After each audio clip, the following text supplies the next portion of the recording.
everybody. So we had incredible job numbers today. You saw that, and we have good everything, good numbers. But the job numbers just came out, and they were fantastic, far better than even anticipated.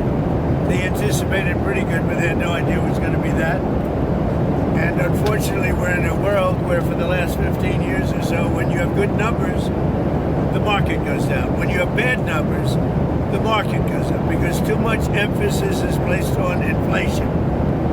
And you don't have to have inflation by having growth. And we have great growth, and that doesn't mean inflation. In fact, it can be anti-inflation growth. So I hope the market starts to learn that when you have good numbers, the market should go up, not down. The last 15 years or so, when you have good numbers, the market goes down. When you have bad numbers, the market goes up because too much emphasis is placed on inflation. And you don't have to have inflation by having growth. And we have great growth, and that doesn't mean inflation. In fact, it can be anti-inflation growth. So I hope the market starts to learn that when you have good numbers, the market should go up, not down.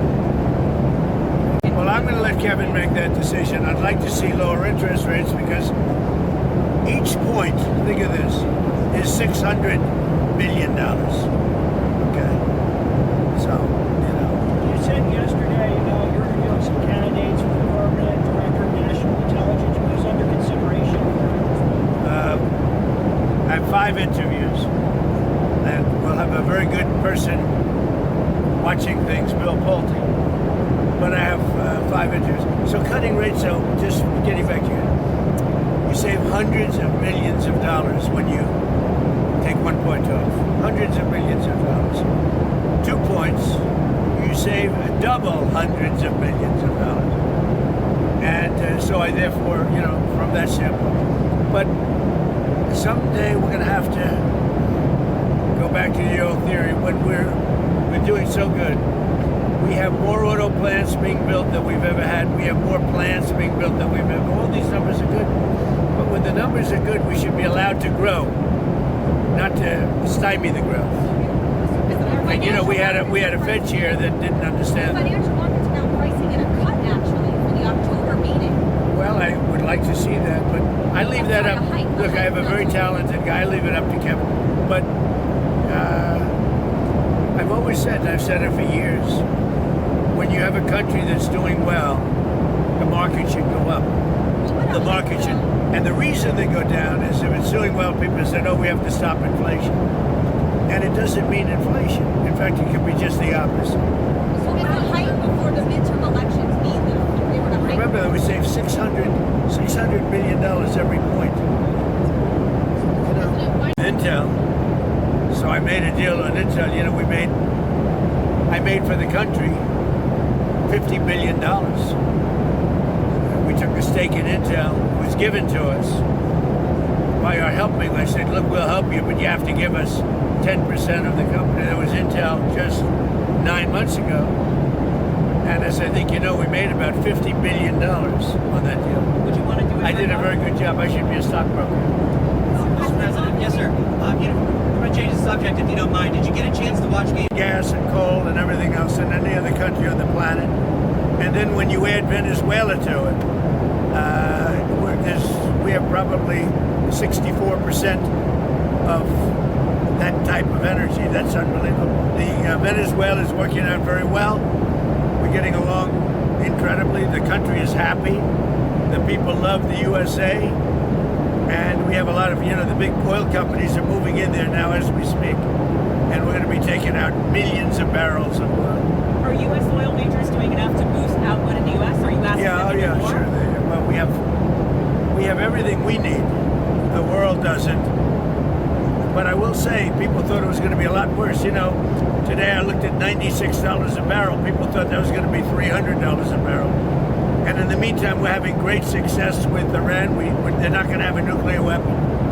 And they're in no position to have a nuclear weapon. Senator Tillis said he won't support talk. That there are concepts where pieces could be given to the American public, where the American public essentially becomes a partner with the companies. And I will tell you, I have I have spoken to all of them. There's something very interesting about it, where it almost becomes a partnership with the American public.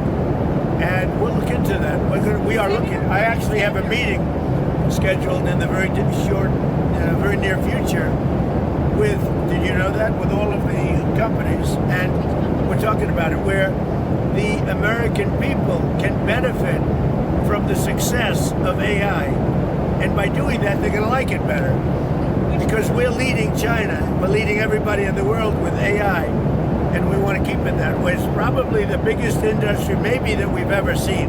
Which companies in the meeting? All of them. Anthropic, All the big ones, yeah. All the big ones. SpaceX, They're all Elon coming to the White House probably next week. Is the idea that that would be dividends for the American? I don't know. We're going to see. I mean, we're going to see. Sort of, it's like you make them a partnership in this revolution. It would be a beautiful thing, and Senator it would Bernie, make them. It would make them rich.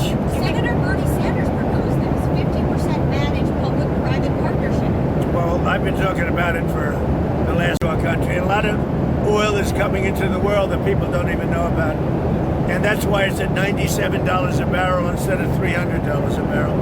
And when that whole thing is straightened out, it shouldn't take long. One way or the other, it's going to get done. And when it's all straightened out, you're going to have oil prices drop down to maybe even lower than they were. And you've heard me say this. I was in Iowa, and for a gallon of gasoline, it was at $1.85. And that was 3.5 months ago, because they can't help themselves. You know, in sports, they can't help themselves.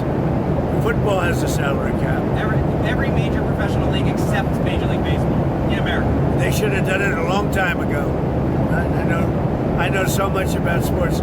They should have done it a long time ago. We're trying to help save college sports, because they got some rulings that really essentially destroyed college sports. And we're working with Randy Levine and Nick Saban and some great people on trying to save it, because it's so horrible. What do you think could happen if this NIL just gets completely out of control and nobody checks it?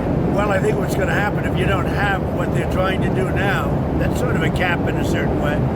If you don't have that, you really have a problem at not only college sports, colleges, where you see where Penn State lost $500 million, where a certain school that I like very much in Florida, they lose $400 or $500 million. You can't have that. Nobody can afford that, because they go crazy. That's why when you say Major League Baseball, it's shocking, frankly, that they didn't put a cap on many years ago.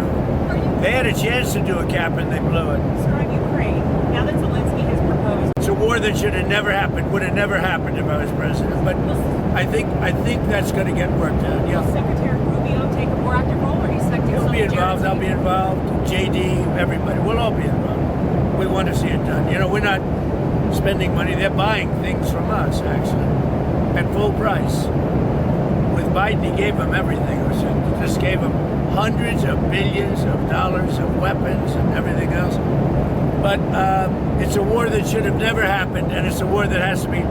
Last week, 25,000 people, over the course of the month, 25,000 people were killed. Russia, Ukraine. Thanks for watching. If this kept you up to speed on Washington, hit subscribe and give it a like. Fresh federal briefings every single day.